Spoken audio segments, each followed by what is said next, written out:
নমস্কাৰ গাঁও চহৰ জিলা খবৰ হৈতে ষ্টুডিঅত মই প্ৰিয়ংকা শংকৰজ্যোতি বৰুৱাক হেণ্ডকাফ লগোৱা নৈ তদন্ত ঘোষণা অসম মানৱ অধিকাৰ আয়োগৰ দণ্ডাধীশ পৰ্যায়ৰ তদন্ত ঘোষণা কৰিছে মানৱ অধিকাৰ আয়োগে শংকৰজ্যোতি বৰুৱাৰ স্বাভিমানত আঘাত থনাৰ অভিযোগ দাখিল কৰিছিল মানৱ অধিকাৰ আয়োগত ডিব্ৰুগড়ৰ বিজয় পাণ্ডে নামৰ এজন যুৱকে দাখিল কৰিছিল অভিযোগ মানৱ অধিকাৰ আয়োগৰ সদস্য ন্যায়াধীশ অজিত বৰঠাকুৰে দিছে নিৰ্দেশ ডিব্ৰুগড় জিলা আয়ুক্তক তদন্তৰ নিৰ্দেশ দিছে মানৱ অধিকাৰ আয়োগে শংকৰজ্যোতি বৰুৱাক হেণ্ডকাফ লগোৱা সন্দৰ্ভত প্ৰতিক্ৰিয়া প্ৰকাশ কৰিছে তদন্ত ঘোষণা কৰিছে অসম মানৱ অধিকাৰ আয়োগে দণ্ডাধীশ পৰ্যায়ৰ তদন্ত ঘোষণা কৰিছে মানৱ অধিকাৰ আয়োগে শংকৰজ্যোতি বৰুৱাৰ স্বাভিমানত আঘাত থনাৰ অভিযোগ কৰিছে ডিব্ৰুগড়ৰ বিজয় পাণ্ডে নামৰ এজন যুৱকে দাখিল কৰিছিল অভিযোগ মানৱ অধিকাৰ আয়োগৰ সদস্য ন্যায়াধীশ অজিত বৰঠাকুৰে দিছে নিৰ্দেশ ডিব্ৰুগড় জিলা আয়ুক্তক তদন্তৰ নিৰ্দেশ মানৱ অধিকাৰ আয়োগৰ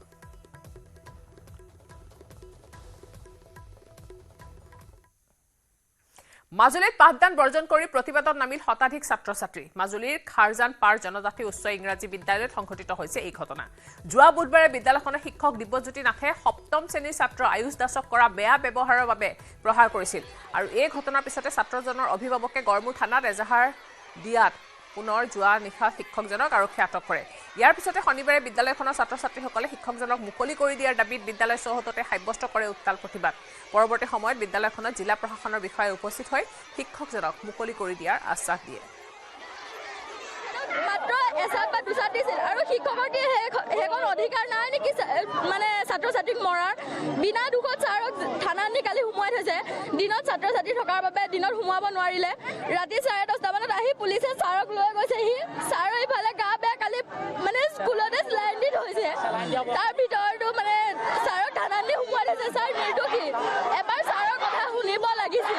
ছাৰৰ কথা নুশুনাকে মানে লৈ গুচি গৈছে এবাৰ আমাকতো সুধিব পাৰিলে হয় ছাৰ দুখী নে নিৰ্দোষী ছাৰৰ কথা একো নজনাকে মানে ছাৰক থানালৈ লৈ গৈছে নিৰ্দোষী এজনক তেনেকে থানাত সোমাই থয় নেকি আমি মেট্ৰিক কেণ্ডিডেট এতিয়া মেট্ৰিক ওচৰত আহি পাইছে 18 তাৰিখৰ পৰা পৰীক্ষা এতিয়া ছাৰ যদি নহয় আমাক ক্লাছ কৰিব কোনে শিক্ষকজন হয় ছাত্ৰজনক মাৰিবই মই কেছ হৈছে ইমান ডাঙৰ কৰিব লাগিছিল ছাৰ নিৰ্দোষী আমাকো মাৰিছে বেয়া কাম কৰিছোঁ কাৰণে মাৰিছে সি বেয়া কথা কৈছে কাৰণে ছাৰে মাৰিব লগা হৈছে সেইটোৱে কথাটো ছাৰে নিশা 10:30 বজাত কালি দিনত আমি থকাৰ বাবে পুলিচে নিব নোৱাৰিলে আৰু ৰাতি 10:30 বজাত পুলিচে লৈ গৈছে এতিয়া আমাক ন্যায় লাগে আমাৰ ছাৰক মানে আমাক লাগিবই আমাৰ ছাৰ নোহোৱালৈকে আমি ক্লাছৰুমত নবহোঁ এইটো সঁচা কথা মৰিগাঁৱত 9 বাংলাদেশী নাগৰিকক গ্ৰেপ্তাৰ মৰিগাঁও জিলাৰ বিভিন্ন প্ৰান্তৰ পৰা গ্ৰেপ্তাৰ হৈছে 9 বাংলাদেশী জাগিৰোডৰ এজন ধৰ্মতলত দুজন মায়ঙৰ পৰা এজনক গ্ৰেপ্তাৰ কৰা হৈছে বিদেশী ন্যায়াধিকৰণে ঘোষণা কৰিছিল কেইবাজনো বাংলাদেশী নাগৰিকৰ তথ্য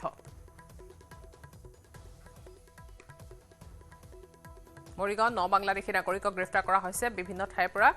9 বাংলাদেশী গ্ৰেপ্তাৰ কৰিছে মৰিগাঁও আৰক্ষীয়ে মৰিগাঁও জিলাৰ বিভিন্ন প্ৰান্তৰ পৰা গ্ৰেপ্তাৰ কৰা হৈছে জাগিৰোডৰ এজন ধৰমতলত দুজন মায়ঙৰ পৰা এজনক গ্ৰেপ্তাৰ কৰিছে বিদেশী ন্যায়াধিকৰণে ঘোষণা কৰিছিল কেইবাজনো বাংলাদেশী নাগৰিকৰ তথ্য আৰু তাৰ পিছতে গ্ৰেপ্তাৰ কৰা হৈছে 9 বাংলাদেশী নাগৰিকক গ্ৰেপ্তাৰ কৰা হৈছে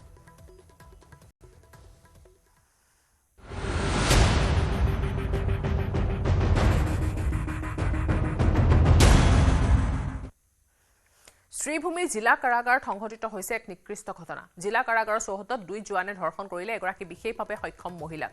কাৰাগাৰতে কৰ্তব্যৰত দুজন জোৱানে মাজনিশা ধৰ্ষণ কৰে বিশেষভাৱে সক্ষম মহিলাগৰাকীক বেৰেকত মহিলাগৰাকীক ধৰ্ষণ কৰি থকা অৱস্থাত কৰ্তব্যৰত নিৰাপত্তাৰক্ষীয়ে হাতেলতে আটক কৰে 2 জোৱানক গ্ৰেপ্তাৰ কৰিছে ধৰ্ষণকাৰী 2 জোৱান ব্ৰজেন কলিতা আৰু হৰেশ্বৰ কলিতাক জিলা কাৰাগাৰৰ ভিতৰতে সুৰক্ষিত নহয় মহিলা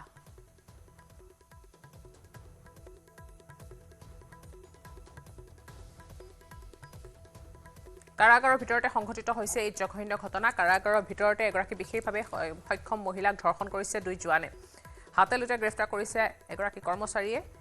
কাৰাগাৰৰ ভিতৰতে ধৰ্ষণ কৰা হৈছে এগৰাকী বিশেষভাৱে সক্ষম মহিলা কৰ্তব্যৰ মাজতে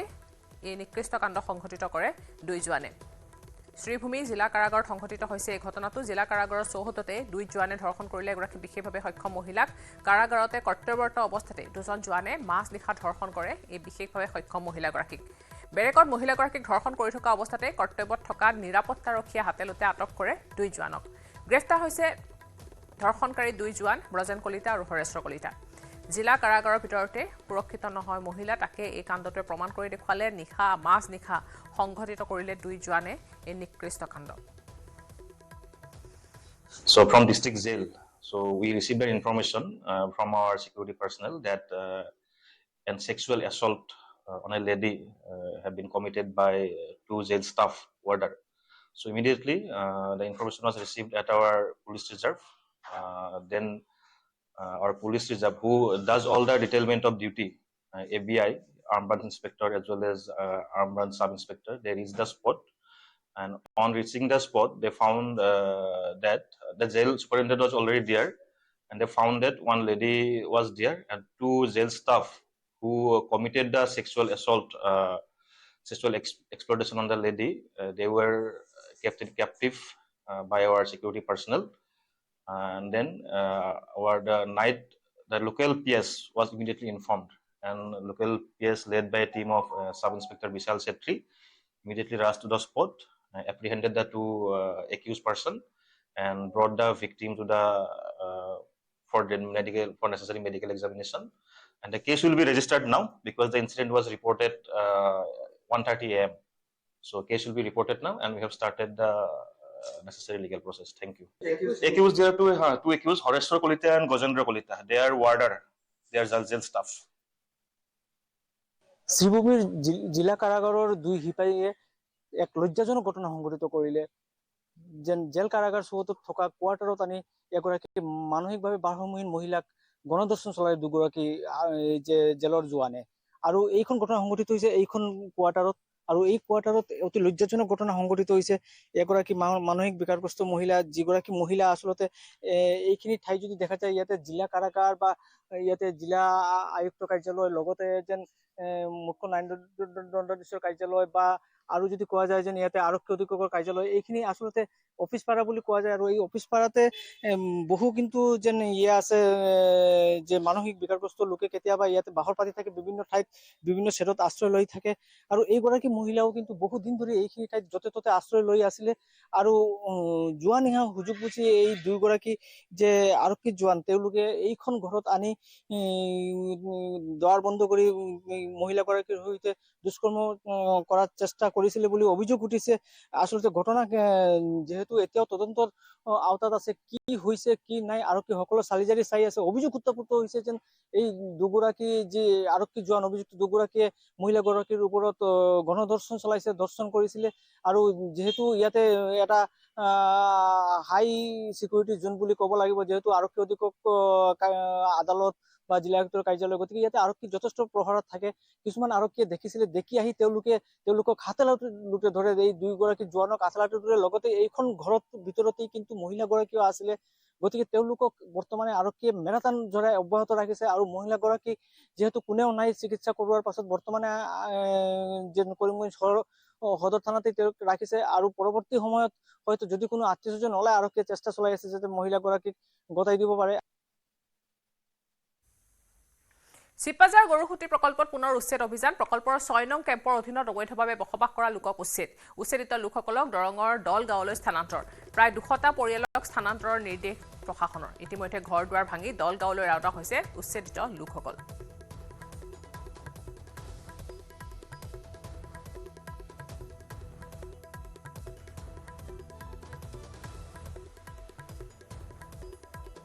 চিপাজাৰ গৰুখুটি প্ৰকল্পত পুনৰ উচ্ছেদ অভিযান চলোৱা হৈছে স্থানান্তৰ কৰা হৈছে 6 নং কেম্পৰ অধীনত থকা বেদখলকাৰীসকলক উচ্ছেদ কৰি স্থানান্তৰিত কৰা হৈছে লোকসকলক চিপাজাৰ গৰুখুটি প্ৰকল্পত পুনৰ চলিছে উচ্ছেদ অভিযান প্ৰকল্পৰ 6 নং কেম্পৰ অধীনত বেদখলকাৰীসকলক উচ্ছেদ কৰা হৈছে উচ্ছেদিত লোকসকলক দৰঙৰ দল গাঁৱলৈ স্থানান্তৰ কৰা হৈছে প্ৰায় 200টা পৰিয়াল আছিল আৰু 200টা পৰিয়ালক স্থানান্তৰৰ নিৰ্দেশ দিয়া হৈছে ঘৰ দুৱাৰ ভাঙি দল গাঁৱলৈ ৰাওনা হৈছে ইতিমধ্যে উচ্ছেদিত হোৱা পৰিয়াল ইটো কোৱাই নাই খালি কৈছে খাৰুপতি ইটো ছেটত দলগাঁও ইটো ছেটত বঢ়িয়া মাটি ইয়াত কৰি ভাল মাটি সেইটো মই কৈছোঁ যে চাব লাগে চাই ফেলে আমি যাম নাই তোমালোকে কি চাবা দিছোঁ তো মাটি সুবিধা দিছোঁ ৰাস্তা আছে চব আছে সুবিধা দিম নহয় কৰি বঢ়িয়া মাটি দিম ইয়াত কৰি সেইটোৱে মই সিহঁতৰ লগত কথা কৈ আমি উঠবা নোৱাৰোঁ আমি ফোনযোগে সংযুক্ত হৈছো আমাৰ সাংবাদিক নৱজ্যোতি মহন্তৰ সৈতে নৱজ্যোতি ঘটনা সন্দৰ্ভত জানিব বিচাৰিছো ইতিমধ্যে উচ্ছেদিত কৰা লোকসকলক দলগাঁৱলৈ স্থানান্তৰ কৰা হৈছে নিশ্চয়কৈ এটা কথা উল্লেখ কৰিব লাগিব যে গৰুখুটি যি কৃষি প্ৰকল্প এই গৰুখুটি কৃষি প্ৰকল্পৰ যি ভূমি ক্ৰমাগতভাৱে আচলতে বৃদ্ধি কৰিবৰ কাৰণে চৰকাৰৰ পদক্ষেপ গ্ৰহণ কৰি আছে আৰু দেখিবলৈ পোৱা গৈছে সময়ে সময়ে আচলতে যিসকল লোক বেদখল কৰি আছে সেইসকলক জাননী প্ৰেৰণ কৰা হৈছে আৰু এই জাননী প্ৰেৰণ কৰাৰ পিছত যদি সেইসকল লোক নিজে তাৰ পৰা গুচি যোৱা নাই তেতিয়াহ'লে কিন্তু প্ৰশাসন উপস্থিত হৈ আচলতে যিসকল পৰিয়ালে দখল কৰি আছে বেদখল কৰি আছে সেইসকলক নিজেই নিজৰ ঘৰসমূহ সামগ্ৰীসমূহ লৈ যাবৰ কাৰণে সকলো সুবিধা কৰি দিছে আৰু তেনে এক পদক্ষেপে দেখিবলৈ পোৱা গৈছে আজি আচলতে আৰক্ষীৰ উপস্থিতিত প্ৰশাসনৰ উপস্থিতিত 6 নম্বৰ কেম্পৰ অধীনত থকা প্ৰায় 200টা পৰিয়াল আচলতে এই 200টা পৰিয়াল বহু বছৰ ধৰি এই গৰুখুটি কৃষি প্ৰকল্পৰ যি ভূমিত আচলতে বেদখল কৰি আছে এই বেদখল নিজে নিজে আচলতে ঘৰসমূহ ভাঙি স্থানান্তৰ হ'বৰ কাৰণে আৰম্ভ কৰিছে এতিয়ালৈকে প্ৰায় 100ৰো অধিক পৰিয়াল ইতিমধ্যে স্থানান্তৰ কৰাৰ কাৰণে সকলো ব্যৱস্থা গ্ৰহণ কৰিছে আৰু ঘৰসমূহ নিজে ভাঙি দলগাঁৱলৈকে স্থানান্তৰ হৈছে কাৰণ এটা কথা পুনৰ আমি উল্লেখ কৰিব লাগিব যে দলগাঁৱলৈকে তেওঁলোকক যে স্থানান্তৰ কৰাৰ নিৰ্দেশনা বহু কৃষি প্ৰকল্প আৰম্ভণি হোৱাৰ সময়ৰ পৰাই সেই সময়ৰ পৰা যিসকলক উচ্ছেদ কৰা হৈছিল যিসকলক ভূমি নাই বুলি কৈছিলে সেইসকলক দলগাঁৱলৈকে স্থানান্তৰ কৰা হৈছিল আৰু এইসকল পৰিয়ালকো সেই দলগাঁও সেই স্থানটোলৈকে আচলতে স্থানান্তৰ কৰাৰ কাৰণে প্ৰশাসনে আচলতে সকলো বাহনৰ সুবিধা কৰি দিয়া আছে ট্ৰেক্টৰৰ ব্যৱস্থা কৰি দিছে আৰু এই ট্ৰেক্টৰসমূহত উচ্ছেদ অভিযান চলাই থকা হৈছে নে চলোৱা হৈ গৈছে ইতিমধ্যে সকলো লোককে স্থানান্তৰিত কৰা হ'ল নে এতিয়াও অব্যাহত আছে এই কাৰ্য এতিয়াও বহু কেইটা পৰিয়াল এতিয়াও স্থানান্তৰ কৰিবৰ কাৰণে বাকী আছে ক্ৰমাগতভাৱে আচলতে এই স্থানান্তৰ প্ৰক্ৰিয়া চলিব বুলি ইতিমধ্যে প্ৰশাসনৰ ফালৰ পৰা জানিব দিছে আৰু উচ্ছেদ আচলতে এয়া শেষ নহয় আৰু উচ্ছেদ কৰিবলগীয়া অঞ্চল আছে গৰুখুটি অঞ্চলত যি গৰুখুটি অঞ্চলৰ প্ৰকল্প আচলতে কৃষি প্ৰকল্প গৰুখুটি কৃষি প্ৰকল্প যি ভূমি বৃদ্ধি কৰাৰ কাৰণে এই উচ্ছেদ অভিযান চলিব বুলি প্ৰশাসনৰ ফালৰ পৰা জানিব দিছে হয় নৱজ্যোতি মহন্ত ধন্যবাদ জনাইছো অৱশেষত উদ্ধাৰ হ'ল মৰাণৰ পৰা নিৰ্দিষ্ট হোৱা মাতৃকন্যা মৰাণৰ তেতুনবাৰী বৰবাম গাঁৱৰ পৰা সন্ধানহীন হৈছিল মাতৃ আৰু কন্যা পত্নী আৰু 8 বছৰীয়া কন্যাক দুষ্ট চক্ৰৰ বহিৰাজ্যত বিক্ৰী কৰা সন্দেহ প্ৰকাশ কৰিছিল স্বামী সুনীল কোঁৱৰে মৰাণ আৰক্ষীৰ ওচৰত এজাহাৰ দাখিল কৰিছিল স্বামীয়ে ঘটনা সন্দৰ্ভত মৰাণ আৰক্ষীয়ে তদন্ত চলাই অৰুণাচলৰ উজনি সোৱণশিৰি জিলাৰ ইণ্ডো চাইনা সীমান্তৰ টাস্কিং ব্লক গাঁৱৰ পৰা উদ্ধাৰ কৰিবলৈ সক্ষম হয় মাতৃ আৰু কন্যা ঘটনা সন্দৰ্ভত বৰ্তমানে অব্যাহত আছে তদন্ত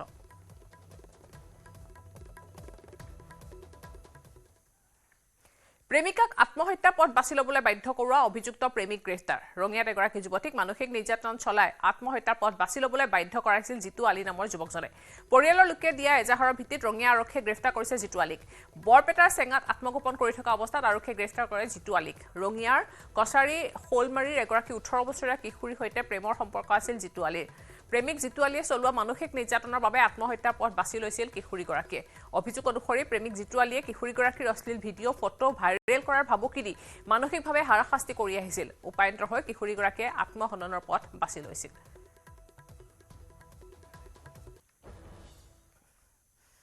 পেহেলগামৰ সন্ত্ৰাসবাদী আক্ৰমণত কৰুণ মৃত্যু ঘটা ভাৰতীয় নৌসেনাৰ বিষয়া শুভম দ্বিবেদীৰ উত্তৰ প্ৰদেশৰ কানপুৰস্থিত বাসগৃহত মন্ত্ৰী ৰঞ্জিত দাস অসম চৰকাৰৰ ফালৰ পৰা প্ৰদান কৰা 5 লাখ টকাৰ সাহায্য প্ৰদান কৰে শুভম দ্বিবেদীৰ পত্নীক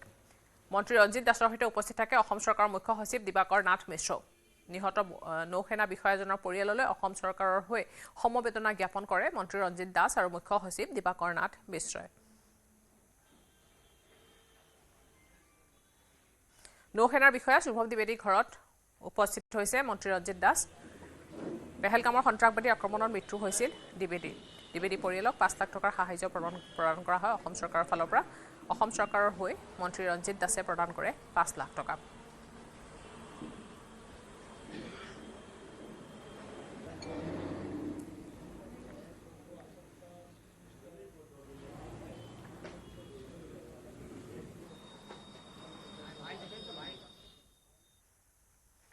আলফা স্বাধীনৰ শীৰ্ষ নেতা ৰূপম অসমক গ্ৰেপ্তাৰ অসম অৰুণাচল সীমান্তৰ পৰা গ্ৰেপ্তাৰ হৈছে ৰূপম অসম মাৰণাস্ত্ৰসহ ৰূপম অসমক গ্ৰেপ্তাৰ কৰিছে তিনিচুকীয়া আৰক্ষীয়ে আলফা স্বাধীনৰ অপাৰেশ্যন কমাণ্ডাৰ ৰূপম অসম বৰডুমছা থানাৰ অচি ভাস্কৰ কলিতাৰ হত্যাকাণ্ডত জড়িত আছিল ৰূপম অসম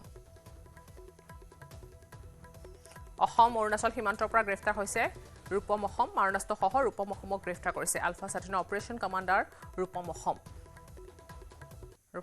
গ্ৰেফতাৰ কৰা হৈছে আলফা স্বাধীনৰ শীৰ্ষ নেতা ৰূপম অসমক গ্ৰেফতাৰ অসম অৰুণাচল সীমান্তৰ পৰা গ্ৰেফতাৰ হৈছে ৰূপম অসম অসম যে আছে এইটো self style brigadier of ULFA আৰু বহুতখিনি যে অপাৰেশ্যন বা এইটো কুটাঘাত কৰিছে এইটো কুটাঘাতত তেখেতে জড়িত আছিলে বহুতখিনি আৰ্মিৰ ওপৰত এটেক কৰিছে আৰ্ম ফৰ্চেছ আছে বা আমাৰ পুলিচ আছে বা কিডনেপিং আছে বা আমাৰ যে ভাস্কৰ কলিত আছে প্ৰাক্তন ওচি তেখেতৰ হত্যাকাণ্ডত জড়িত আছিলে বহুতখিনি ঘটনাত জড়িত হোৱা এইটো ৰূপম অসম যে আছে এইটো ড্ৰেডেড কাৰ্ডাৰ আৰু তেওঁক আমি যোৱা জানুৱাৰীৰ পৰা জানুৱাৰী 2025 পৰা আমি ট্ৰেক কৰি আছোঁ আৰু গোটেইখিনি আমাৰ অসম পুলিচ বাকীবিলাক ষ্টেট পুলিচক লৈ আৰ্মি লৈ আমি কণ্টিনিউছলি তাত কাউণ্টাৰ ইনচাৰ্জেঞ্চি অপাৰেশ্যন আমাৰ আসাম অৰুণাচল বৰ্ডাৰত কৰি আছোঁ কিন্তু আজি আমি এটা বিশেষ ইনফৰ্মেশ্যন পাইছোঁ ইনফৰ্মেশ্যন মতে আমি অপাৰেশ্যন লঞ্চ কৰিছোঁ আসাম পুলিচ আৰু আমাৰ আৰ্ম ফৰ্চেছ আৰু এইটো অপাৰেশ্যন নেতৃত্ব কৰিছে আমাৰ এডিশ্যনেল স্পেচিয়েল হেডকোৱাৰ্টাৰ আৰু SDPO আৰু তেখেতৰ নেতৃত্বত আৰু আমাৰ এইটো লেখাপানী ওচি আৰু টিম আছিলে তেওঁলোকে এইটো অপাৰেশ্যন ছাকচেছ কৰিছে আৰ্মছ এটা পাইছে আমি আৰু কিছুমান বস্তু পাইছোঁ আৰু কিছুমান তথ্য আমি পাই আছোঁ এইটো আমি আৰু তাতে আমাৰ চাৰ্চ অপাৰেশ্যন চলি আছে আৰু তেওঁ আৰু যিবিলাক লগত যি মানুহ আছে তেখেতৰ কাৰ্ডাৰ তেখেতৰ এইটো লোকেশ্যনৰ আমাক এইটো অলপ ইনফৰ্মেশ্যন দিছে এইটো আমাৰ অপাৰেশ্যন চলি আছে অপাৰেশ্যন গোটেইখিনি কমপ্লিট হোৱাৰ পিছত আমি আপোনাক নিশ্চিত তথ্য জনাই দিম নগাঁৱত জীৱন্তে অগ্নিদগ্ধ হৈ এগৰাকী মহিলাৰ মৃত্যু হৈছে মৃত মহিলাগৰাকীৰ নাম হৈছে আমৰুন খাতুন জুইত সম্পূৰ্ণৰূপে ভস্মীভূত হৈছে বাসগৃহটো নগাঁও জেল ৰোডত বিধ্বংসী অগ্নিকাণ্ড সংঘটিত হৈছে কাছেম টেইলৰ নামৰ এখন দৰ্জী দোকানত অগ্নিকাণ্ডৰ ঘটনাটো সংঘটিত হৈছে চৰ্ট চাৰ্কিটৰ ফলতে জুইৰ সূত্ৰপাত হয় অগ্নি নিৰ্বাপক বাহিনীয়ে পিছত নিৰ্বাপন কৰে জুই দৰ্জী দোকানখনৰ ভিতৰতে অগ্নিকাণ্ড সংঘটিত হয় আৰু এই অগ্নিকাণ্ডৰ ফলত মৃত্যু হয় এগৰাকী মহিলাৰ জীৱন্তে অগ্নিদগ্ধ হয় মহিলাগৰাকী আজি ৰাতিপুৱা 5:30 বজাত খুব এটা হুলস্থুল শুনা পালোঁ তাৰপিছত ওলাই আহিলোঁ বোলে জুই কি হ'ল বোলে এই টেইলৰ জুই লাগিছে মানুহ এগৰাকীও আছিলে ভিতৰত তেখেতৰ অলৰেডি ডেড হৈছে ভিতৰতে মানে এইটো তেওঁৰ জুই একচুৱেলি আমি দেখাত জুই লাগি হোৱা নাই তেওঁৰ আপোনাৰ যিটো অক্সিজেন নাইকিয়া হৈ গ'ল ধোঁৱা হৈ গ'ল গোটেই ঘৰটো ধোঁৱাত মানে তেওঁ উশাহ ল'ব নোৱাৰি বিচনাৰ তলত সোমাইছিলে বাচিবৰ কাৰণে আমাক তেনেকৈ অক্সিজেন নাপাই পেলাই মানুহগৰাকীৰ নাম কি মানুহগৰাকী আমি অমুন খোৱা বুলি জানো অমুন খোৱা বুলি আমি চবেই মাতোঁ আৰু অমুন 500 টকাতে মেনেজ হয় জালুকবাৰী আৰক্ষী চকী নিউজ 18 কেমেৰাত বন্দী হৈছে আৰক্ষীয়ে উৎকোচ লোৱাৰ এক্সক্লুচিভ দৃশ্য মহৰ গাড়ী পাৰ কৰাই দিয়াৰ নামত মালিকৰ পৰা জালুকবাৰী আৰক্ষীয়ে দাবী কৰিছিল 5000 টকা কিন্তু মহ ব্যৱসায়ীজনে 500 টকা দিয়াত প্ৰথমে অমান্তি হৈছিল মঙ্গলদৈৰ পৰা খানাপাৰা অভিমুখে আছিল মহ ভৰ্তি গাড়ীখন ইফালে নিউজ 18 সাংবাদিকৰ কেমেৰা দেখি ঘটনাস্থলীৰ পৰা পলাই পত্ৰং দিয়ে আৰক্ষীৰ বাহন নিখা হলে এনেদৰে ৰাষ্ট্ৰীয় ঘাইপথৰে দৈনিক সৰবৰাহ হয় শ শ গৰু তথা মহৰ গাড়ী আৰক্ষীক মেনেজ কৰি চুৰাং গৰু ব্যৱসায়ীয়ে মেনেজ কৰে খানাপাৰা এনেদৰে গাড়ী খানাপাৰাৰ পৰা যোৱা গাড়ীসমূহ এনেদৰে মেনেজ কৰি আৰক্ষীয়ে নিত সংগ্ৰহ কৰে টকা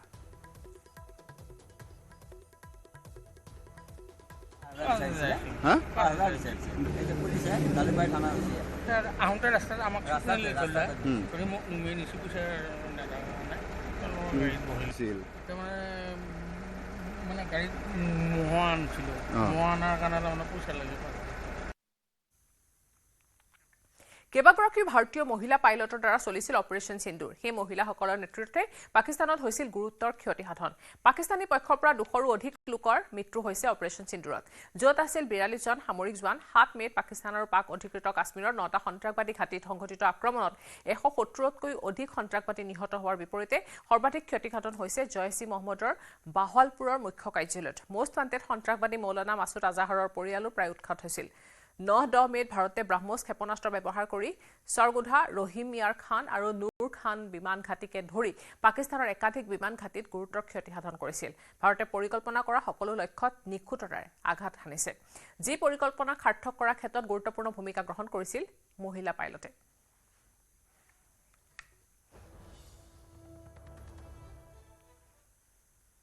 ৰাষ্ট্ৰসংঘৰ নিৰাপত্তা পৰিষদত পাকিস্তানৰ বিৰুদ্ধে তীব্ৰ বাক্যবাণ নিক্ষেপ কৰিলে ভাৰতৰ প্ৰতিনিধিয়ে ৰাষ্ট্ৰসংঘৰ নিৰাপত্তা পৰিষদৰ মজিয়াত ভাৰতে উদঙালে পাকিস্তানৰ ভণ্ডামি পাকিস্তানে ভাৰতৰ সাধাৰণ লোকক লক্ষ্য কৰি লোৱাৰ কথা প্ৰকাশ কৰিলে ভাৰতে একে সময়তে পাকিস্তানে সন্ত্ৰাসবাদক সহযোগিতা আগবঢ়াই অহাৰ কথাও প্ৰকাশ কৰিলে পাকিস্তানত সন্ত্ৰাসবাদী ঘাটিসমূহ সাধাৰণ লোকৰ বসতিৰ সুবিধাৰে পাকিস্তানে সাধাৰণ নাগৰিকক মানৱ ঢাল হিচাপে ব্যৱহাৰ কৰি অহা বুলিও ভাৰতৰ প্ৰতিনিধিগৰাকীয়ে গুৰুত্ব অভিযোগ তোলে ৰাষ্ট্ৰসংঘৰ ভাৰতৰ স্থায়ী প্ৰতিনিধি পাৰ্বথানী হৰিছে পাকিস্তানৰ বিৰুদ্ধে অভিযোগ আনি প্ৰকাশ কৰে যে শেহতীয়াকৈ পাকিস্তানে ভাৰতৰ সীমান্তত কৰা গোলাবৰ্ষণৰ ফলত প্ৰায় 20 গৰাকী নিৰীহ লোকে প্ৰাণ হেৰুৱায় আহত হয় প্ৰায় 80 গৰাকী লোক একে সময়তে পাকিস্তানে সীমান্তৰ ধৰ্মীয় স্থান আৰু চিকিৎসালয়সমূহ লক্ষ্য কৰি লোৱা বুলি অভিযোগ আনে পাকিস্তানৰ বিভিন্ন স্থানত থকা লস্কৰী তৈবা জয়সি মহম্মদ হিজবুল মুজাহিদিনৰ দৰে সন্ত্ৰাসবাদী শিবিৰত ভাৰতে আক্ৰমণ কৰাৰ বিপৰীতে পাকিস্তানে ধৰ্মীয় স্থান চিকিৎসালয় আদি আক্ৰমণৰ লক্ষ্য কৰি লৈছিল ৰাষ্ট্ৰসংঘৰ ভাৰতৰ স্থায়ী প্ৰতিনিধিগৰাকীয়ে পাকিস্তানী সন্ত্ৰাসবাদীয়ে 26/11 মুম্বাই আক্ৰমণৰ পৰা পেহেলগাম নৰসংহাৰলৈ সংঘটিত কৰি অহা কুটাঘাতমূলক কাৰ্যকলাপৰ কথাও উল্লেখ কৰে with regard to the Indus Water Treaty. India has always acted in a responsible manner as an upper riparian state. I would like to highlight 4 aspects to expose the disinformation of Pakistan. First, India entered into the Indus Water Treaty 65 years ago in good faith. The preamble of the treaty describes that the treaty was concluded in a spirit of goodwill and friendship. Throughout the 6.5 decades, Pakistan has violated the spirit of the treaty by inflicting 3 wars and thousands of terror attacks on India. In the last 4 decades, more than 20,000 Indian lives have been lost in terror attacks, the most recent of which was a dastardly targeted terror attack on tourists in Pahalgam last month. India has shown extraordinary patience and magnanimity throughout this period. Pakistan's state-sponsored cross-border terrorism in India seeks to hold hostage the lives of civilians,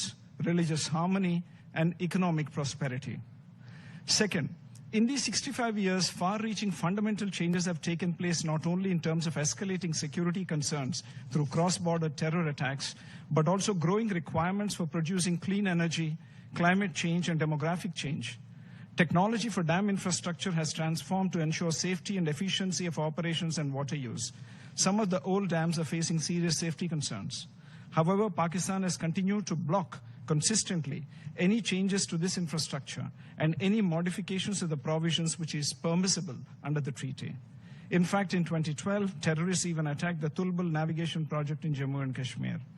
These cynical acts continue to endanger safety of our projects and lives of civilians. Third, India has formally asked Pakistan to discuss the modifications of the treaty on several occasions in the past 2 years.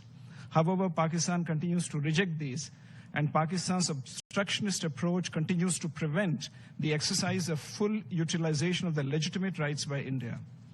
Four, it is against this backdrop that India has finally announced that the treaty will be in abeyance until Pakistan, which is a global epicenter of terror, credibly and irrevocably ends its support for cross-border terrorism. It is clear that it is Pakistan which remains in violation of the Indus Water Treaty. Thank you, Mr. President.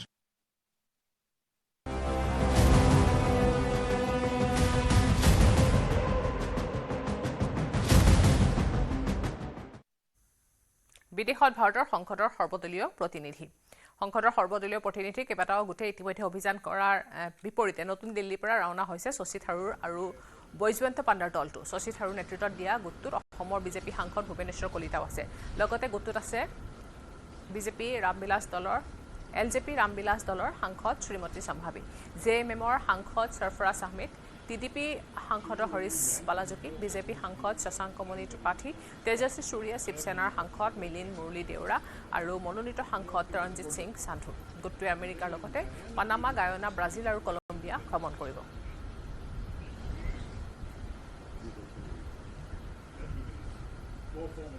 একেদৰে নতুন দিল্লীৰ পৰা ৰাওনা হৈছে BJP সাংসদ বৈজয়ন্ত পাণ্ডাৰ গোটটোত আছে BJP সাংসদ ডক্টৰ নিশিকান্ত দুবে ফাংকন কন্যাক ৰেখা শৰ্মা ইয়াৰ উপৰিও এআইএমআইএমৰ সাংসদ আছাউদ্দিন ওৱেছিৰ লগতে সতনাম সিং সান্ধু গোলাম নবী আজাদ সাংসদ হৰ্ষ শ্ৰীংলাও আছে আৰু এই গোটটোত ছৌদি আৰৱ কুৱেইট বাহৰেইন আৰু আলজেৰিয়া ভ্ৰমণ কৰিব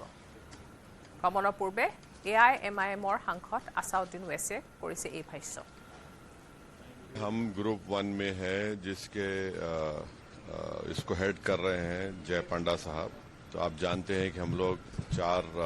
ममालिक 4 कंट्रीज को जा रहे हैं, पहले बहरीन को,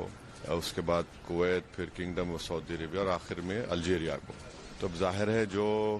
पहलगाम का वाकया हुआ, दर्दनाक वाकया, और जो पिछले कई बरसों से आप और हम जानते हैं कि हमारे पड़ोसी देश पाकिस्तान अपने ही मुल्क से टेररिस्ट कैंप्स को चलाता है, उसकी सरपरस्ती करता है, उसको सपोर्ट करता है, और फिर ये लोग हमारे मुल्क में आकर यहाँ पर टेररिस्ट एक्टिविटीज करते हैं। तो इन्हीं चीज़ों को हम इन 4 कंट्रीज में जाएंगे, उनके सामने रखेंगे। সঞ্জয় জাৰ নেতৃত্বত এটা গোটে টকিঅ'ত ভাৰতৰ অপাৰেশ্যন সিন্দুৰৰ সফলতা তথা পাকিস্তান মিথ্যাচাৰ উদঙাইছে আৰু এই গোটটোত আছে অসমৰ সাংসদ প্ৰদান বৰুৱা। গোটটোত থকা আন প্ৰতিনিধিসকল হৈছে বিজেপি অপৰাজিতা সাৰাংগী, হেমাংগ যোশী, ব্ৰিজলাল, টিএমচিৰ ইউছুফ পাঠান, চিপিআইএমৰ সাংসদ ডক্টৰ জন ব্ৰিটাছৰ লগত আছে সলমান খুৰছিদ আৰু Mohan Kumar. I belong to northeast part of India, Assam. Pakistan sponsor terrorism 40 साल से हम लोग झेल रहा है, but north east part since independence हम लोग झेल रहा था। तो my prime minister taken strong action against foreign sponsor terrorism in north east part. उसका बाद में धीरे धीरे एलिमिनेट हो के जा रहा है। कुछ लोग हैं अभी भी बाहर में रहते हैं, तो वो भी मेरा विश्वास है कि प्राइम मिनिस्टर जरूर उनको भी खत्म करेंगे। और अभी नॉर्थ ईस्ट पार्ट में तेजी से डेवलपमेंट हो रहा है। और जम्मू कश्मीर में भी मेरा प्राइम मिनिस्टर ने वहाँ गवर्नमेंट बनाया, डेमोक्रेटिक गवर्नमेंट बनाया, और तेजी से जो डेवलपमेंट का काम शुरू किया है, जिसका वजह से पाकिस्तान इमीडिएटली वहाँ रिएक्ट किया है। तो इस तरफ का हरकत उन्होंने भी किया। मेरा विश्वास है कि प्राइम मिनिस्टर जरूर उसमें भी एक्शन आगे में लेगा। और मेरा बस आपसे यही विनती है, तो हम लोग ओपिनियन बिल्डिंग के लिए आ रहे हैं, जरूर आप लोग कर ही रहे हैं और आगे में भी जरूर आप लोग करेंगे। धन्यवाद। টকিঅ' ভ্ৰমণৰত ভাৰতৰ সাংসদৰ সৰ্বদলীয় গোটে টকিঅ'ত ৰাস বিহাৰী বসুৰ সমাধি পৰিদৰ্শন কৰি শ্ৰদ্ধাঞ্জলি জনায়।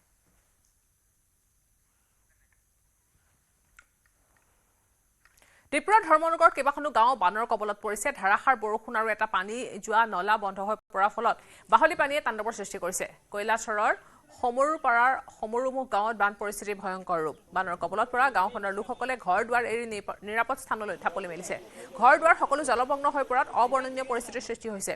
জিলা দণ্ডাধীশ আৰু প্ৰশাসনৰ বিষয়াসকলে বানপীড়িত অঞ্চল পৰিদৰ্শন কৰি পৰিস্থিতিৰ বুজ লয়। বন্ধ হৈ পৰা পানী যোৱা নলাটো পুনৰ নিষ্কাশনৰ বাবে প্ৰচেষ্টা চলাই আছে প্ৰশাসনে। ইফালে বাংলাদেশ সীমান্তৰ কাষতে থকা গাঁওখনত হোৱা বানৰ সুযোগ লৈ যাতে বাংলাদেশী অনুপ্ৰৱেশ কৰিব নোৱাৰে তাৰ প্ৰতি চোকা নজৰ ৰাখিছে। বাংলাদেশ আৰু ভাৰতৰ দিশে থকা পানী যোৱা নলাসমূহ অনুপ্ৰৱেশ ৰোধ কৰিবলৈ বন্ধ কৰি থোৱাৰ বাবে বিগত 3 বছৰ ধৰি পানী জমা হোৱাৰ অভিযোগ উত্থাপন কৰিছে অঞ্চলটোৰ লোকসকলে। বানাক্ৰান্তক প্ৰশাসনৰ তৰফৰ পৰা যোগান ধৰা হৈছে সাহায্য সামগ্ৰীকে ধৰি প্ৰয়োজনীয় ঔষধ।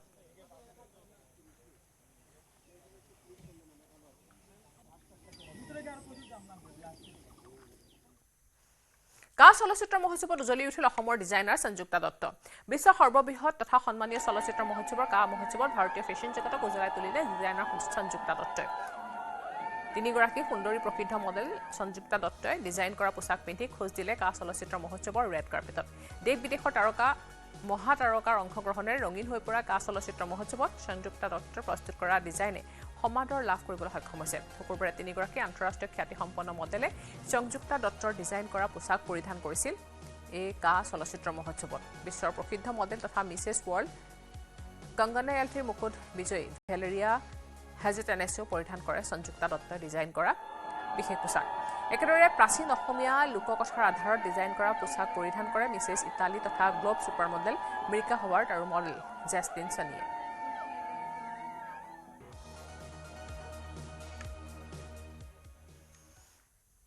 17 মেৰ দিনা কি হৈছিল দুলিয়াজনৰ BN সিং তেল ডিপুত? কি ভুল আছিল আছুৰ প্ৰাক্তন সাধাৰণ সম্পাদক শংকৰজ্যোতি বৰুৱাৰ? তনুচাহী পৰিয়ালৰ সৈতে সংঘাতত লিপ্ত হৈছিল RK সিঙৰ পৰিয়াল। আৰু কিয় গ্ৰেফতাৰ কৰা হ'ল শংকৰজ্যোতি বৰুৱাক?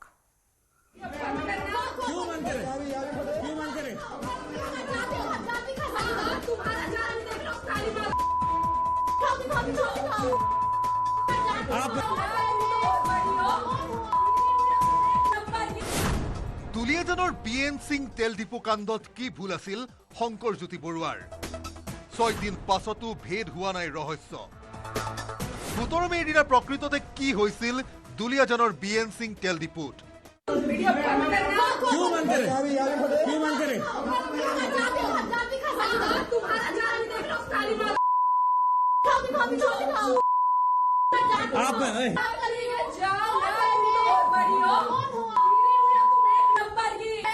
भाई उसने मेरे को मारा है News18 Assam Northeastৰ হাতত আহি পৰিছে দুটা ভিডিঅ' ক্লিপ দুটা ভিডিঅ' ক্লিপত BN সিং তেল ডিপো পৰিচালনা কৰা তনু সাহিৰ পৰিয়ালৰ সৈতে সংঘাতত লিপ্ত হোৱা দেখা গৈছে RK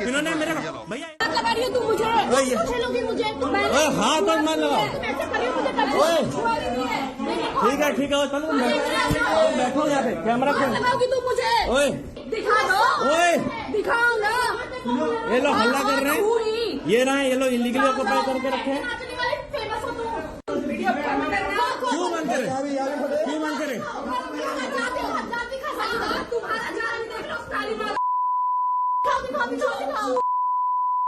आप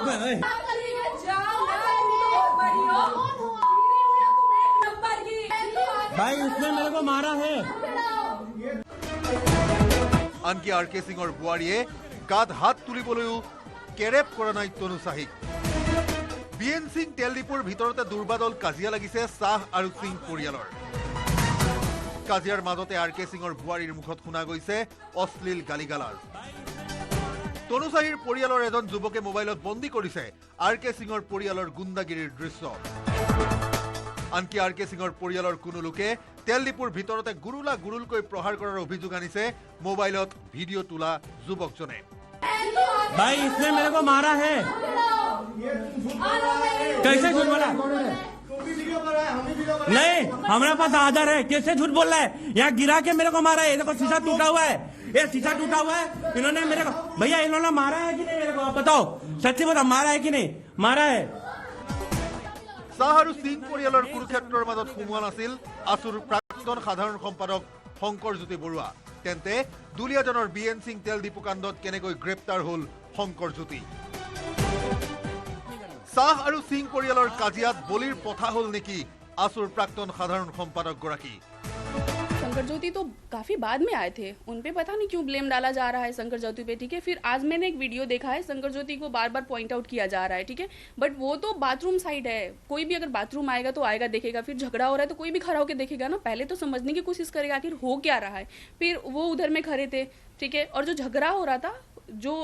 जो शंकर ज्योति वहाँ में खड़े थे उसके बाद बार बार उन्हें पॉइंट आउट किया जा रहा है ठीक है तो वो बाद में आए थे शंकर ज्योति अंदर में कि मतलब क्यों हो रहा है जब वो तनु शाही ने सबको बोला था ना फ्री का खाना खाता है जो भी है ये सब चीज़ उसके बाद वो शंकर ज्योति अंदर आए थे बोले थे आप लोग झगड़ा नहीं करो ये सब अपने आपस में सल्ट आउट फिर पता नहीं क्यों ये लोग इतना सब कुछ करने लगा फिर उसके बाद थाने से पुलिस आई पुलिस फिर हमें सबको लेके गई फिर बस वहीं से फिर हमारा बात हो रहा था প্ৰশ্ন হয় কাৰ ষড়যন্ত্ৰৰ বলি হ'ল শংকৰজ্যোতি বৰুৱা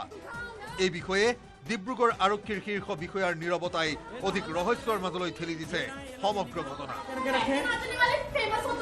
বেসিক্যালি ইনভেস্টিগেশনৰ গোটেই ডিটেইলছ দিয়া তো मतलब এইটো উচিত নহয় পাৰ্টিকুলাৰলি যেতিয়া তো মানে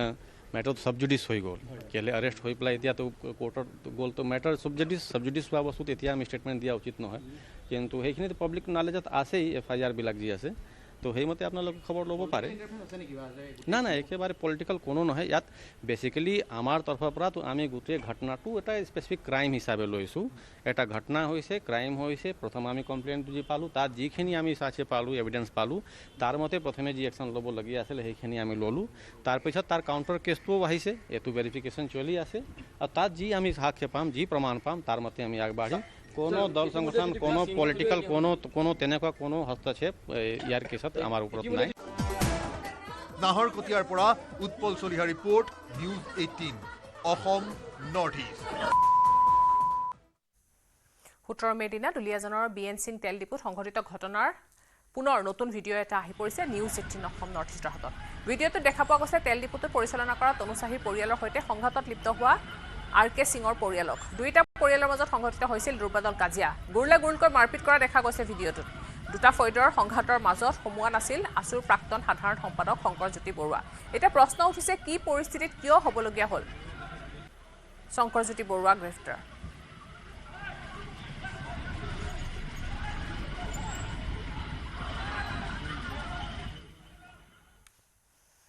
পঞ্চায়ত নিৰ্বাচনৰ পিছত অসম গণ পৰিষদ সাজু হৈছে 2026ৰ বিধানসভা নিৰ্বাচনলৈ জোৰদাৰ গতিত কুচকাৱাজ আৰম্ভ কৰিছে অসম গণ পৰিষদলে অগপতলৰ সকলোৱে সমৰ্পিত মনোভাৱেৰে কাম কৰিব বিধানসভা নিৰ্বাচনৰ বাবে শিৱসাগৰত এই মন্তব্য কৰে অগপৰ সভাপতি তথা মন্ত্ৰী অতুল বৰাই 26টো বিজেপিৰ সৈতে মিত্ৰতা কৰিব বিচৰা অগপক লৈ ইতিমধ্যে সমালোচনা কৰিছিল অসম জাতীয় পৰিষদে ইয়াৰ প্ৰত্যুত্তৰত ৰাইজৰ দল আৰু অসম জাতীয় পৰিষদক আঞ্চলিক দল বুলি নেভাবো বুলি কয় মন্ত্ৰী অতুল বৰাই উল্লেখ্য যে অসম জাতীয় পৰিষদ অগপৰ বিজেপি বুকুচাত উঠি নেগুৰ ধৰি নিৰ্বাচন খেলা বুলি কৈছিল অসম জাতীয় পৰিষদে কিন্তু তেওঁলোকে দল গঠন কৰিয়ে কংগ্ৰেছৰ লগত মিত্ৰতা কৰিলে বুলি কয় মন্ত্ৰী অতুল বৰাই গতিকে অসম জাতীয় পৰিষদৰ আঞ্চলিকতাবাদ কি জনগণে সহজে বুজি পাইছে ৰাইজৰ দল আৰু আজাপাক কংগ্ৰেছৰ সন্তান আখ্যা দিয়ে অতুল বৰাই মোৰ কাষত আছে অসম গণ পৰিষদৰ সভাপতি তথা মন্ত্ৰী অতুল বৰা আছে মোৰ কাষত মই তেওঁৰ পৰা জানিব বিচাৰিম ইতিমধ্যে পঞ্চায়ত নিৰ্বাচনৰ যি ধৰণৰ ফলাফল এইবিলাক ভাল বেয়া কি ধৰণে ফলাফল হ'ল সেইবিলাক আমি আলোচনা ইতিমধ্যে কৰিছো প্ৰচাৰ হৈছে এতিয়া 26ৰ নিৰ্বাচন আহি আছে অসম গণ পৰিষদ কি ধৰণে আগবাঢ়িছে অসম গণ পৰিষদ দল এনডিএৰ অংশীদাৰ 2016 চনৰ বিধানসভা নিৰ্বাচনত অসম গণ পৰিষদ দলে ভাৰতীয় জনতা পাৰ্টিৰ সৈতে মিত্ৰতাৰে অৱতীৰ্ণ হৈছিল আৰু চৰকাৰৰ অংশীদাৰ হৈছিল অৱশ্যে অসম গণ পৰিষদ দল ভাৰতীয় জনতা পাৰ্টিৰ মিত্ৰতা 2016 চনতহে হৈছিল এনেকুৱা নহয় যেতিয়া 96 চনত চৰকাৰ গঠন হৈছিল শেষৰ ফাললৈ ভাৰতীয় জনতা পাৰ্টিৰ লগত মিত্ৰতা হৈছিল তেতিয়াৰ পৰা চেগাচুৰগাকৈ মিত্ৰতা চলি আছে 16 চনৰ পৰা ধাৰাবাহিকভাৱে চলি আছে 2021 চনৰ বিধানসভা নিৰ্বাচনতো আমি মিত্ৰতাৰে অৱতীৰ্ণ হলো আৰু এতিয়া আমি অংশীদাৰ হৈ আছো আৰু আপোনালোকে জানি যে গত পঞ্চায়ত নিৰ্বাচনতো অসম গণ পৰিষদ দলে ভাৰতীয় জনতা পাৰ্টিৰ সৈতে মিত্ৰতাৰে অৱতীৰ্ণ হৈছিল বেছিভাগ ঠাইতে কিছু কিছু ঠাইত বন্ধুত্বমূলক প্ৰতিদ্বন্দ্বিতা হৈছিল আৰু আপোনালোকে জানিছে গম পাইছে যে 185খন মান আঞ্চলিক সদস্যা পদৰ প্ৰাৰ্থীত আমাৰ প্ৰাৰ্থী জয়ী হৈছিল আৰু 27টা জেডপিচিত আমাৰ প্ৰাৰ্থী জয়ী হৈছিল আমি মিত্ৰতাৰে এই সিটবিলাকত অৱতীৰ্ণ হৈছিলোঁ এতিয়া কথা হ'ল যে সন্মুখত আমাৰ আৰু কেইবাটাও নিৰ্বাচন আছে স্বায়ত্তশাসিত পৰিষদৰ নিৰ্বাচন বিটিএডি নিৰ্বাচন সোণোৱাল কছাৰী নিৰ্বাচন স্বায়ত্তশাসিত পৰিষদৰ নিৰ্বাচন মিচিং স্বায়ত্তশাসিত পৰিষদৰ নিৰ্বাচন এনেধৰণে কেইবাখনো স্বায়ত্তশাসিত পৰিষদৰ নিৰ্বাচন আছে তাৰপিছতে আহিব বিধানসভা নিৰ্বাচন গতিকে নিৰ্বাচনত যাতে আমাৰ ভাল ফলাফল হয় তাৰ কাৰণে দলৰ প্ৰতিজন কৰ্মকৰ্তাক আমি সমৰ্পিত মনোভাৱেৰে কাম কৰিবলৈ আমি আহ্বান জনাইছো আজি কেইটামান দিনৰ আগত বিষয়ববীয়াৰ এখন সভা অনুষ্ঠিত হৈছিল তাত আমি বিস্তৃতভাৱে আলোচনা কৰিছো আৰু পঞ্চায়ত নিৰ্বাচনত আমাৰ ষ্ট্ৰেংথ আৰু উইকনেছটো আমি গম পাইছো আৰু দলৰ কৰ্মকৰ্তাসকল তৃণমূল পৰ্যায়ৰ কৰ্মকৰ্তাসকলে হৈছে দলটোৰ শক্তিৰ আধাৰ আমাৰ গতিকে তেওঁলোকক আমি খুব নিষ্ঠাৰে কাম কাজ কৰিবলৈ আৰু জনসংযোগ বৃদ্ধি কৰিবৰ কাৰণে সাংগঠনিক স্তৰবোৰ শক্তিশালী কৰিবৰ কাৰণে ইতিমধ্যে নিৰ্দেশ দিছো যাতে দ্ৰুত গতিত তেওঁলোকে এই কামখিনি আগবঢ়াই লৈ যায় ৰাইজে তেওঁলোকৰ এই ৰাজনৈতিক দলবিলাকৰ চৰিত্ৰ বুজি পাইছে মই তেতিয়াই কৈছিলোঁ যে এই দলকেইটা হৈছে কংগ্ৰেছৰ মানে এইবিলাক কংগ্ৰেছৰে সন্তান গতিকে তেওঁলোকে মাজে মাজে নিজৰ ভিতৰতে কাজিয়া হয় বেলেগ কথা কিন্তু তেওঁলোকৰ কালচাৰ তেওঁলোকৰ ধ্যান ধাৰণা এইবিলাক সম্পূৰ্ণ বেলেগ কিন্তু এই দুইটা দলে কিন্তু অগপয়ে এইবিলাক নতুন কথা নহয় এইবিলাক কথাটো তেওঁলোকে 21 নিৰ্বাচনৰ আগতো কৈছিল কেইটা ভোট দিলে অখিল গগৈ ডাঙৰীয়াক জেলত থকাৰ কাৰণে উলিয়াবৰ কাৰণে শিৱসাগৰ ৰাইজে ভোট দিলে আৰু ক'ত কি কৰিলে আপুনি এতিয়া পঞ্চায়তত তেওঁলোকৰ কি অৱস্থা হ'ল ডাঙৰ ডাঙৰ কথাটো বহুত কথা কৈছিল গতিকে এই কথাবিলাক মানুহে বুজি পায় তেওঁলোকে কি কথা কৈছে নকৈছে ইয়াৰ জবাবটো আকৌ নিৰ্বাচনত দিব জনসাধাৰণে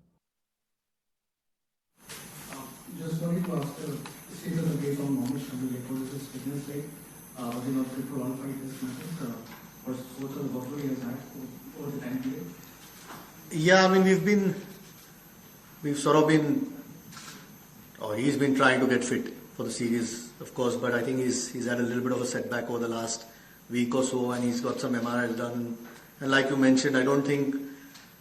he was going to be able to play 5 tests, and at the moment, I don't think his workload is where it needs to be. So it's just the medical guys who've told us that he's been ruled out of this series. It's unfortunately, we were hoping that he's available for some part of the series at least, but if he's not fit at the moment, it's very difficult to keep waiting. It's rather plan with the guys that are fit and available. So yeah, it's unfortunate. Bowler like him, you always want to try and pick, but at the moment he's not fit to be picked. Yeah, you said over the last year or so you've been looking at Shubman Gill as the captain, but how much easy was it, or was it difficult in looking at various options, especially in considering it was the England to 5-test series and you're putting a rookie into the captaincy role straight away for a hard tour of England? Somebody like the experience of KL Rahul may have helped for this tour at least. I mean, you don't pick captains for 1 tour or 2 tours. No? You want to try and invest in something that's going to help us going forward. You always, like I said, you are hoping that it's the right call that we've seen some progress over the course of the last year or 2 with him. There's no doubt it is going to be as tough as it gets, doing a 5-match series in England. And maybe he'll have to learn on the job a little bit. But we are very confident with what he has to offer, and that's the reason we've picked him.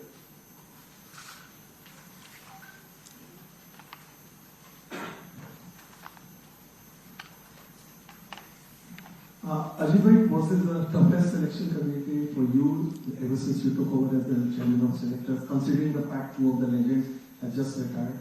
And did you expect that, or how was that retirement and that the kind of void they are leaving? Was it so difficult to think about future and all that? Could you just elaborate on that?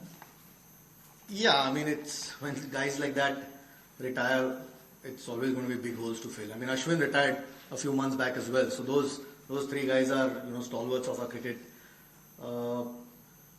It's always difficult. One way of looking at it is it's an opportunity for someone else. They've left a legacy behind. I mean, obviously I've had conversations with both of them over the last couple of months. Virat obviously reached out early April and said he wants to finish. I mean, we've seen him, sort of give 200% every ball that he plays, even when he's not batting or he's in the field. He probably felt that he had given everything that he had, and if he can't keep up to the standards that he set himself over the years and how good he's been, and maybe it was time for him. If it's come from him, it's you've got to respect that. I mean, they've earned that respect, both of them, and and as all great players are, the one thing they are is they're true to themselves, and he was in that conversation. So you've got to respect that. I think we'll obviously miss. I mean, when you've got a guy who's played over 123 test matches, 30 test hundreds, it's going to be tough to fill. It's an opportunity for someone else, but he's shown what needs to be done to succeed at this level. I mean, needless to say, even Rohit, he's been a leader over the last couple of years since he started leading the test matches. It's a new cycle, so it's an opportunity to build something for us as well. But there's no doubt. I mean, that's why I think we've got to show them the respect that they earned instead of speculating too many things. It's sometimes a personal call with players, and you've got to respect that. And like I said, their performances over the years have shown the amount of games that they've won for India. It's someone else's chance now, but there's no doubt we'll miss them. I mean, all 3 of them, and Shami really. He's again in Test cricket. He's been incredible. So 4 guys like that not being part of your squad is going to make it a little bit tougher, but it's an opportunity for other guys. Hi, what's the status of Bumrah? Is he fit for all the 5? What's the status of Bumrah? Is he available for all the 5 games, or what's the workload transfer going forward? I don't think he'll be available for all 5 tests. As far as, again, the physios and the doctors have told us, whether it's 4 or 3, I think we'll see how the series goes and how his body can take the workload. Needless to say, how important he is. So even if he's fit for whether it's 3 or 4 tests, I think he's going to win us a few test matches. Yeah. So we're just glad that he's fit, and that little setback that he had in Australia wasn't too bad, and he's back playing. We've seen, I know it's T20 cricket at the moment, but we've seen what he's doing in the IPL. So no, we're just happy that he's part of the squad.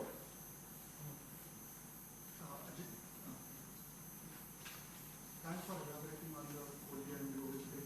and putting an end to all the difficulties. I was very much interested in the Karun and the squad. How challenging was it to actually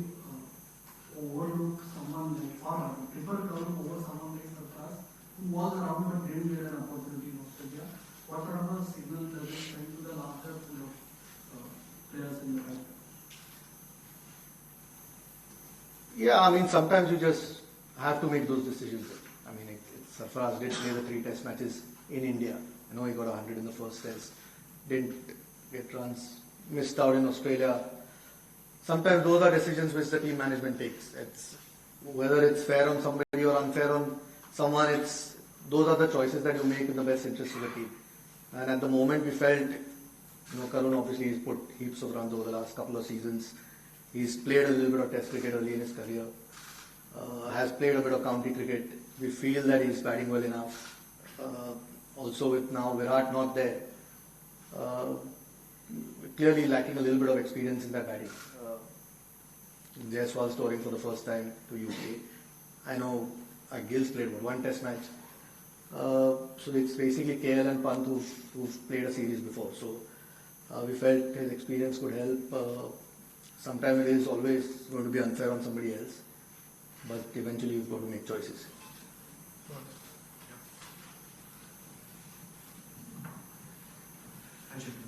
You do have 2 senior players in the squad, 3 senior players. You have Kerry Brown, Bumrah,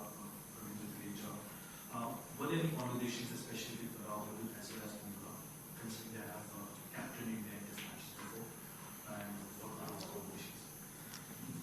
I mean, not really. Booms, because he led in Australia, he was the vice captain in Australia, but once he's not going to be available for all the test matches, I think he is more important to us as a player. We want him fit. There's always that extra burden when you're leading, you're managing 15, 16 other people. There's a lot that it takes out of you. We'd rather have him bowling as well as he does than putting that extra burden on him. He's aware of it. We've had a chat with him. বখিষ্ট আৰক্ষী জালত পৰিছে চিলনী চুৰ। ধৃত চিলনী চুৰটো হৈছে খানাপাৰাৰ চন্দন শৰ্মা। চুৰটোৰ পৰা জব্দ কৰা হৈছে 3টা মোবাইল ফোন আৰু নগদ ধন। বখিষ্টৰ পৰা গ্ৰেপ্তাৰ হৈছে চন্দন শৰ্মা নামৰ এটা চিলনী চুৰ। কেইবাটাও মোবাইল আৰু নগদ টকা জব্দ কৰিছে আৰক্ষীয়ে চুৰটোৰ পৰা।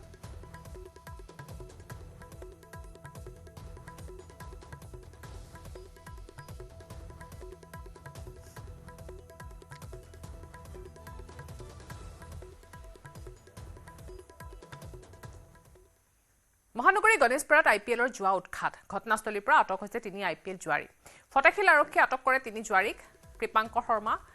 বিজয় শ্ব আৰু দীপজ্যোতি বড়ো। 3 জুৱাৰীৰ পৰা জব্দ হৈছে 12,000 টকা আৰু 5টা মোবাইল ফোন। দীৰ্ঘদিন ধৰি যুৱককেইজনে আইপিএলৰ জুৱা চলাই আহিছিল। গেৰেজৰ ভিতৰত সুকীয়াকৈ এটা এক্সট্ৰাকৈ ৰুম আছিল। এই ৰুমৰ ভিতৰত তেওঁলোকে চিন্তা কৰা অৱস্থাত আমি মোবাইলত পালোঁ। মোবাইলত বিভিন্ন ছাইট আছে, যেনে স্কাই এক্সচেঞ্জ, হোৱাটছআপত তেওঁলোকৰ ট্ৰেনজেকশ্যনবোৰ পাইছোঁ। শ্বিলং হিৰো ইনফৰ্মেশ্যন পাইছোঁ। এইটো ৰাজ্যৰ বিভিন্ন স্তৰৰ মানুহৰ লগত তেওঁলোকৰ যোগাযোগত থাকে ধৰণৰ। হয়, এতিয়া ইনভেষ্টিগেশ্যন ষ্টাৰ্ট হৈছে আৰু আমি গম পাম লাহে লাহে। ছিকিমৰ গেংটকত শীঘ্ৰেই কাৰ্যক্ষম হ'ব পাকয়ং বিমানবন্দৰ। অতি গুৰুত্বপূৰ্ণ বিমানবন্দৰটো কাৰ্যক্ষম কৰাৰ ব্যৱস্থা কৰিব কেন্দ্ৰীয় চৰকাৰে। সোমবাৰে গেংটকত উপস্থিত হয় বিদেশ মন্ত্ৰণালয়ৰ ৰাজ্যিক মন্ত্ৰী পবিত্ৰ মাৰ্ঘেৰিটা। পাকয়ং জিলা পৰিদৰ্শন কৰি কৃষি, শিক্ষা, স্বাস্থ্য খণ্ডৰ বুজ লয় মন্ত্ৰীগৰাকীয়ে। পাকয়ং জিলাৰ বিদ্যালয় আৰু চিকিৎসালয় পৰিদৰ্শন কৰে পবিত্ৰ মাৰ্ঘেৰিটাই। উল্লেখ্য যে বিগত 2 বছৰ ধৰি বন্ধ হৈ থকা পাকয়ং বিমানবন্দৰটো কাৰিকৰী সমস্যাৰ বাবে বন্ধ হৈ থকাৰ বাবে পুনৰ কাৰ্যক্ষম কৰাৰ কথা ঘোষণা কৰে। এই ক্ষেত্ৰত অসামৰিক বিমান পৰিবহণ প্ৰাধিকৰণ আৰু ৰাজ্য চৰকাৰৰে আলোচনা চলি আছে। উল্লেখ্য যে গেংটকৰ পাকয়ং জিলাখন নতুনকৈ গঠিত হৈছে। আনহাতে পাকয়ং বিমানবন্দৰ কাৰ্যক্ষম হ'লে কৈলাশৰ মানস সৰোবৰলৈ যাত্ৰা সুগম হৈ উঠিব বুলি উল্লেখ কৰে।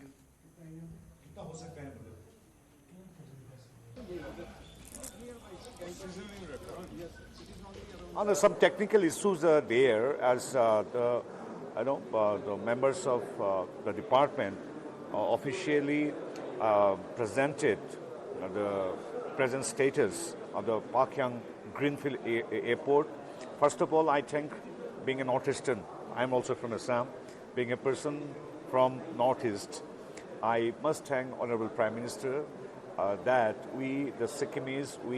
the people of Pakyang, got the first greenfield airport in Sikkim. It's a very important airport. But I'm told that some technical problems are there. I think all the technical problems will be resolved right from our Honorable Ministers of Civil Aviation and the technical experts, and the local government are in discussion. I think the problems for which this is being defunct for a couple of months, it will be again operational. I'm optimistic for that also. নগৰ পুৰ নিগম আৰক্ষী চকীত উত্তপ্ত পৰিস্থিতি আৰক্ষী চকীত মৃতদেহ লৈ প্ৰতিবাদ সাব্যস্ত কৰিছে ৰাইজে চলচলিৰ আবিদুৰ ৰহমান নামৰ এজন যুৱকৰ মৃত্যুৰ ন্যায় বিচাৰি প্ৰতিবাদ সাব্যস্ত কৰিছে আবিদুৰক প্ৰেমিকাৰ আত্মীয় হত্যা কৰাৰ অভিযোগ প্ৰেমৰ সম্পৰ্কৰ বাবে প্ৰেমিকাৰ পৰিয়ালে ভাবুকি দিয়াৰ অভিযোগ